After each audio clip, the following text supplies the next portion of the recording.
और आपको बताए, धनी बनना हो तो बिल्कुल सरल उपाय है, अकाट्य उपाय है।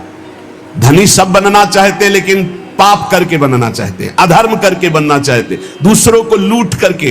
हाँ, बोले शॉर्टकट से, तो शॉर्टकट से ऐसा मरोगे कि फिर निकलने को नहीं मिलेगा इस माया समुद्र से। ध्यान रखना, ये जो सोचते हैं ना बहुत जल्दी धनी बन जाने के लिए, एक उपाय है, बहुत जल्दी कृपा हो जाएगी, बहुत जल्दी धनी बन जाओगे। क्या? संतों की सेवा शुरू कर दो। श्री नथियाबाई जी जब वृंदावन आई तो महिमा सुनने को मिली संत सेवा, तो उनका मुझ गरीब से क्या संत सेवा होगी।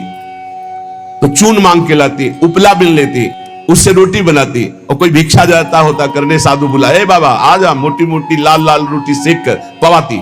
अब धीरे धीरे भिक्षा से जाने वाले साधु उनके यहां जाने लगे, रोज मांगना, मांग कर लाना, बनाना, पवाना, पवा के बैठी, फिर संत आ गए, लाओ माई, फिर आटा लगाया, फिर कभी ना नहीं किया। एक दिन वो हुआ कि बोरा में लद लद करके अन्न और व्यवस्थाएं, बिहारी जी स्वयं एक दिन वो गाड़ी में लद करके आ रहे थे, आटा और सब सामग्री लेने गई थी मैया, और वर्षा होने लगी, तो छाता मैया को दिया और आप लालटेन ले हुए और कहे आओ मैया इस रास्ते से आओ, बैलगाड़ी थी ऐसे। तो सोचा ये नव किशोर 14 वर्ष का बालक कितना कृपालु है, ऐसी वर्षा में स्वयं भींजता हुआ हमें छाता दे, क्योंकि संतों का अन्न है।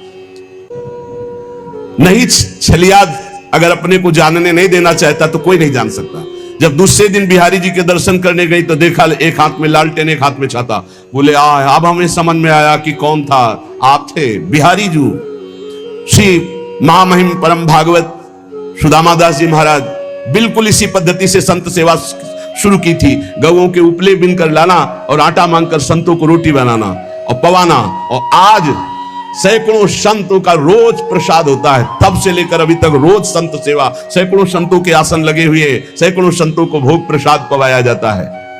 रसिक मुरारी जी ने गुरु आज्ञा का पालन, संत सेवा करनी, पर संत सेवा का बहुत कठिन व्रत है, बहुत कठिन व्रत है, क्योंकि अलग अलग स्वभाव के संत, अलग अलग भाव के संत। ध्यान से सुना जाए, संत सेवी भाव रखने वाले उपासक, आपकी एक विलक्षण भावना थी, सब संतों का चरणोदक उतारते। ये भी ध्यान रखना चाहिए कि उसमें ये नहीं देखना चाहिए कि इनके पैर गंदे हैं, इनमें क्या लगा हुआ, नहीं, जब चरणोदक उतार रहे हैं तो सबके, भले कुष्ठ क्यों ना हो, उनके चरणों में लीला हो सकती है, वही भगवान हो सकते हैं। ध्यान रखना, जब चरण धोने के लिए संतों के बैठते हो आप लोग, तो उन्हीं में से ऐसे आ सकते हैं घृणित वेश धारण करके कि जिनको छूना भी अच्छा नहीं लगेगा। बहुत चाव भाव से उनके चरण धो, ये मत सोचो कि इनके पैर कैसे घृणित है, घाव है, क्या है, ऐसा नहीं, बिल्कुल सावधान। लीला कर सकते हैं, हरि हैं, बड़े लीला बिहारी हैं। रसिक मुरारी जी के धन क्या था? संतों का चरण उदक भर भर के माट में ऐसे ऊपर विराजमान किए आसन पे, और रोज उनकी परिक्रमा, रोज साष्टांग दंडवत, और रोज चरणामृत पान, रोज चरणामृत उतारवाना और संतों को भोग पवाना। संतों के चरणामृत में किसी भाग्यशाली की निष्ठा होती है। मटकों में भर भर के रख के जैसे कोई संपत्ति रखता है, ऐसे बड़ी कृपा है, गुरुजनों की बड़ी कृपा है जिनको संत चरणामृत में। और जब से वैष्णव मार्ग मिला तब से गुरु कृपा से नित्य चरणामृत मिलता है। 500 वर्ष पहले महापुरुषों के जो चरणामृत वो आ करके अपने आप कृपा करके दे गए। ये तुलसीदास जी का चरणामृत है, ये अमुक संत का चरणामृत है। तो गुरु कृपा से बहुत से पात्रों में चरणामृत ऐसे रखा है, रोज दर्शन, रोज पान, रोज सौभाग्य मिलता है। चरणामृत, उसकी पूजा करते, आरती उतारते, परिक्रमा करते, दंडवत करते संतों की चरणामृत की।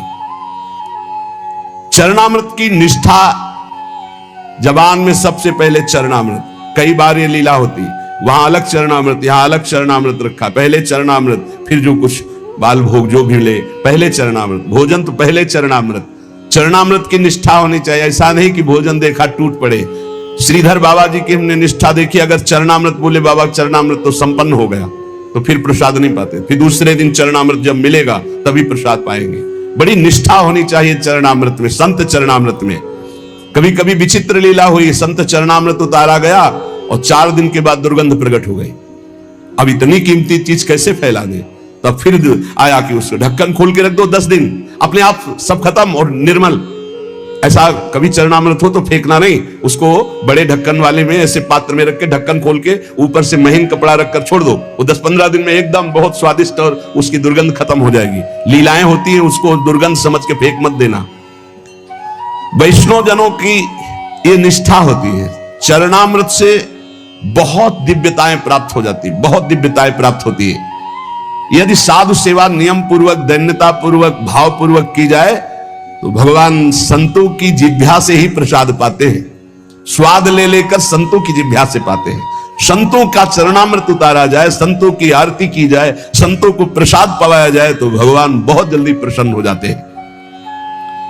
गुरु आज्ञा श्री रसिक मुरारी जी ने संत सेवा का बड़ा ही विस्तार किया। रोज संतों का निमंत्रण। जब तक गुरु वचनों पर विश्वास नहीं होता तब तक बल नहीं आता अध्यात्म का। आपके हृदय में संत वैष्णवों के प्रति अपार सुख देने की भावना आ गई, क्योंकि गुरुदेव ने कहा संत सेवा में ही भगवान की प्राप्ति होगी। श्री प्रियादास जी कह रहे कि रसिक मुरारी जी की संत सेवा की महिमा का वर्णन या संतों के प्रतिभाव का वर्णन एक जिह्वा में कैसे करूं। मतलब इतनी अपार संत सेवा की भावना, मेरी बुद्धि थकित हो जाती इनकी महिमा देख करके संत सेवा की। आप बड़े समारोह से श्री गुरु उत्सव मनाया करते थे, उसमें पूरे दिन कथा कीर्तन सत्संग भोज भंडारा होता रहता था। सब संतों को बड़ा सुख प्रदान करते थे। यह उत्सव 12 दिन तक लगातार गुरु उत्सव चलता। 12 दिन भक्तों की भीड़ रहती, जो देखने में अत्यंत आनंद प्रदान करने वाली होती है। गुरु उत्सव, इस उत्सव का नाम दंडोत्सव है। इस संबंध में कथा आती है कि इनके गुरुदेव श्री श्यामानंद जी श्री वृंदावन में जब वास करते थे तो नित्य प्रति सेवा कुंज में सोहनी लगाते थे। सोहनी लगाना हमारे ब्रज की बहुत बड़ी उपासना है, जिसे साधारण भाषा में कहते हैं झाड़ू लगाना, तो यहां सोहनी लगाना कहते हैं। तो रोज सेवा कुंज में सोहनी लगाते थे। सेवा कुंज में प्रिया प्रीतम नित्य विहार करते हैं, तो इनको एक अपार सुख मिलता कि मेरे श्यामा श्याम यहां विहार करते, मुझे सोहनी सेवा का सौभाग्य मिला, मैं उनकी दासी हूं। बाहर वो सोहनी लगाते समय बड़े गौर से वो एक एक लता के नीचे एक एक चरण चिन्ह को देखते हैं। कहीं प्रियालाल के चरण चिन्ह तो नहीं है, कहीं किसी लता के नीचे प्रियालाल विराजमान तो नहीं हुई। प्रियालाल के चरण चिन्हों के कभी कभी उनको दर्शन हो जाते तो बड़े भाव में मगन हो जाते। कभी कभी युगल चरणारविंद के दर्शन होते। कैसे पहचान होती कि प्रियालाल के चरण चिन्ह? क्योंकि प्रियालाल के चरण में 19 चिन्ह हैं, चरण चिन्ह। सबके साधारण चरण ऐसे, प्रियालाल के चरणों में चरण चिन्ह है।